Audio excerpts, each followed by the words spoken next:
Hi world, I apologise for me being a bit late in making my response to the Eurovision final last Saturday, May the 11th, 2024.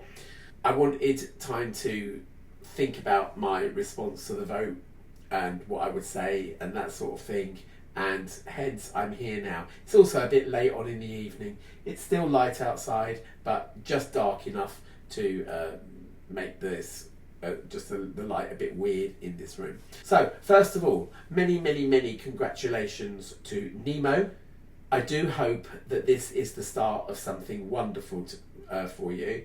Nemo has made many more songs than just The Code, and their back catalogue is stunning. All right, the single that they released before The Code was a song called This Body, and if ever you needed to try and understand what someone was going through when they go through gender dysphoria, which is like, you know, a very sort of minute portion of the population, but you know, there are people who still wonder why and still put transphobic comments onto my Facebook thingy and what have you. This is not something that I've experienced in terms of gender dysphoria, but I know people who have, and I think that, you know, This Body, probably more than The Code, expresses how someone might feel experiencing that. But on top of that, Nemo has just written a whole ton of really fun songs, or you know, some songs that perhaps aren't quite so much fun, but have sort of very jaunty backing music, even though the lyrics might be a little bit sort of grim and what have you. But that's most pop stars, really, and that's the essence of pop music. Without that tension, pop music wouldn't be pop music, put it that way. So yeah, listen to them, they're fabulous, and I really hope that the next single and the single after that and what have you, I hope you have as much Eurovision success as somebody like Bucks Fizz or ABBA did. Great, fabulous. Now, after the semi-final, the second semi-final, there was a press conference. Juiced, the Netherlands entrant, was at this press conference, and at that press conference the Israeli entrant was asked something about whether or not she thought that her or Israel being in the contest posed a security threat to everybody, and somebody said to her, "You don't have to answer that," and Juiced said, why not? Which might have irked some people. It also then came out that one of the staff members at Eurovision received an intimidating gesture from Juiced, because when he came off stage after that second semi-final, he didn't want to be filmed for, I don't know, maybe he just wanted a couple of minutes to kind of get his breath back and whatever. I don't know why, but whatever. And that caused him to make a threatening gesture. This member of staff then complained, and possibly because he made this "why not" comment at the press conference, that led to, on Saturday, on the day of the contest, that led to him being disqualified. It does seem a bit of a coincidence that he comes off stage, supposedly makes a threatening gesture, then at a press conference says "why not" in response to Israel's question, and then supposedly gets complaint made about him by a member of staff, and then suddenly gets booted. It's all a bit dodgy. And I'm starting to sound like I've got sour grapes now, aren't I? And maybe I do.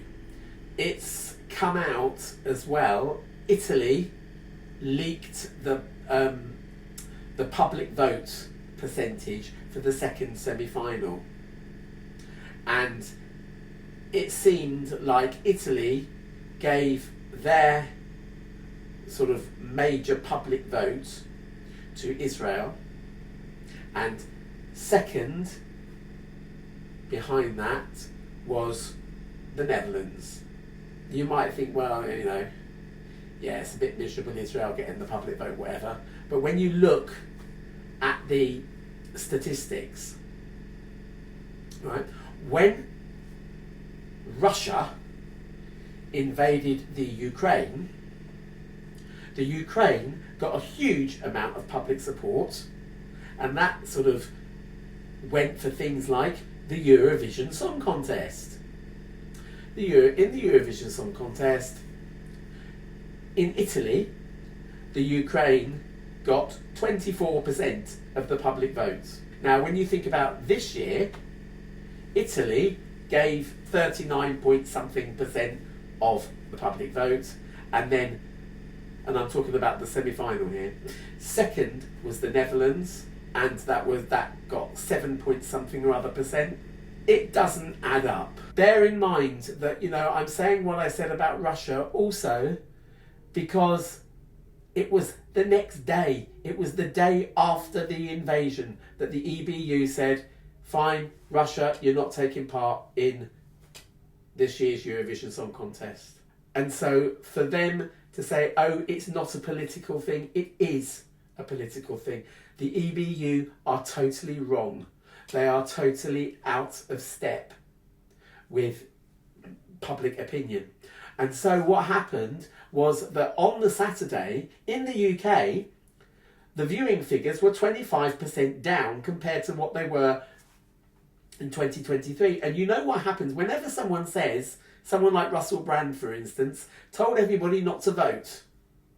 Well, it's a stupid thing to tell people not to vote, because what you're saying to them is then that it's your own fault if the person that you want to get in is not in power, because you've dug your heels in and not voted. I know that, you know, there's very, very few people worth voting for, and, you know, in a democratic society you should be able to do what you want, whatever, but that's what happens. And when 25% of the people boycott the contest, then it does skew the vote a little bit. However, there have also been rumours going around Twitter and the internet saying that Israel did indeed do what I suggested that they might do in my last video.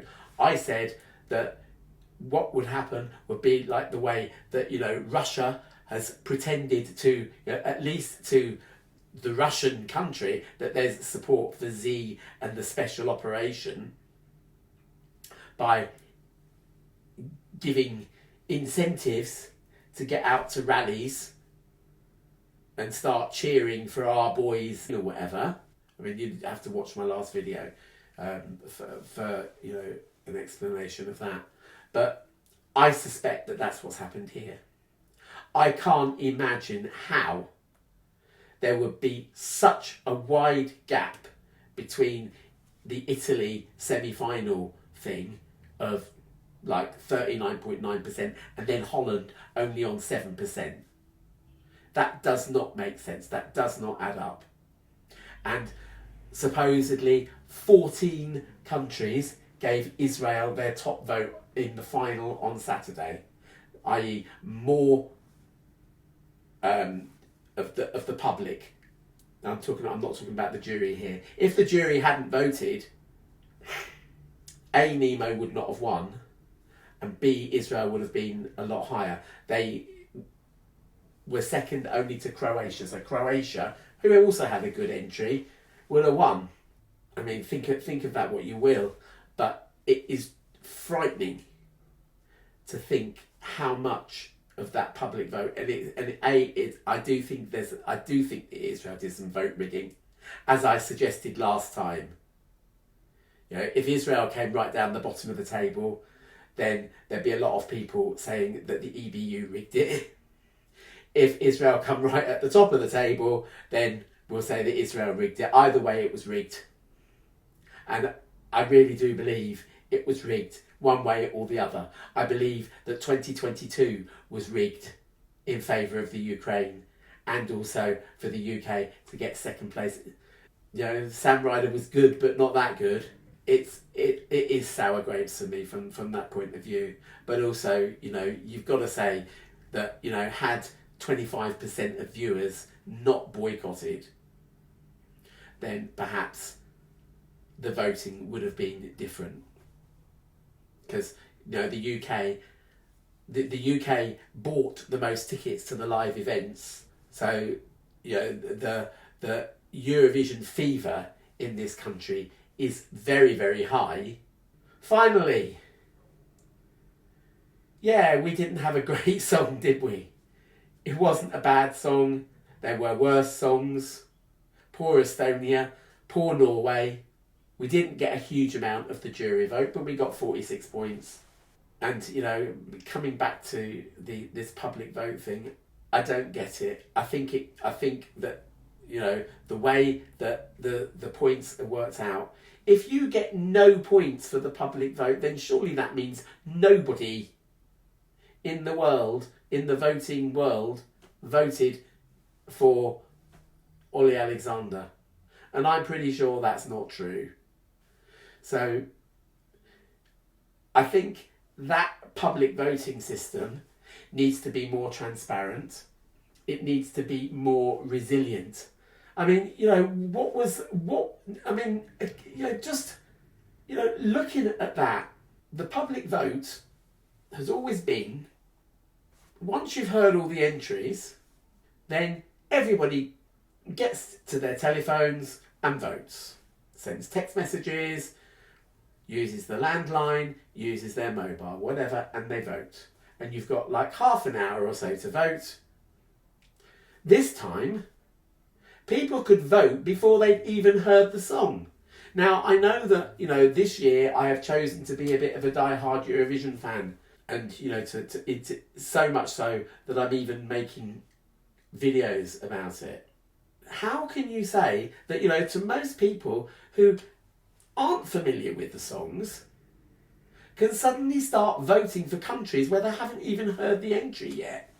You know, if you're not into it to the degree you're not going to sort of watch the semis, for instance, how can you vote for a song you haven't even heard? It's ludicrous. And again, I think that is what also played into the public vote. Because even in the semi-finals, you couldn't vote until you'd heard all the entries. So, yeah, I think they need to be much more transparent with this public voting thing. How can Olly Alexander get no points? Surely a few people must have sort of picked up their phone and dialed for Olly Alexander. Again, I don't think it should have won. Shouldn't have perhaps been in the top 5, but nul point from the public vote just seems ridiculous to me, in the same way that 39% in Italy for Israel and then only 7% for the second place. You know, bearing in mind that there are sort of 10 places up for grabs. Yeah. Yeah. And finally, what did I think of the ABBA bit? Well, it was ABBA, wasn't it? They always sort of try and do something. It never comes up to people's expectations. If you haven't seen the ABBA Voyage show, you won't know. But if you have, that excerpt that you saw there was simply the normal excerpt from the ABBA Voyage concert for Waterloo. All of the chattering at the start, and then, you know, obviously they perform Waterloo to a montage of nostalgic photos and clips and stuff, right? Obviously Conchita and a couple of other singers, whoever they were, came and joined in with the second verse of Waterloo. But yeah, it was what it was. At least they had a nod to it. But yeah, they were never going to reunite or anything, or come on stage or make a personal appearance or whatever. That's not them, really. I think they just like to do things in their own sweet time. Yeah. So, yeah. that's maybe been a bit here, there, and everywhere. I've had one or two technical gremlins filming this tonight, which means that, perhaps slightly incoherent, and also me lighting's not that great and what have you, and I'm starving. So, yeah, with that, I'll leave you. Remember to like, subscribe, share if you dare, do all the rest down the bottom there. And, have a lovely rest of the day, whatever you're up to. See ya. Bye.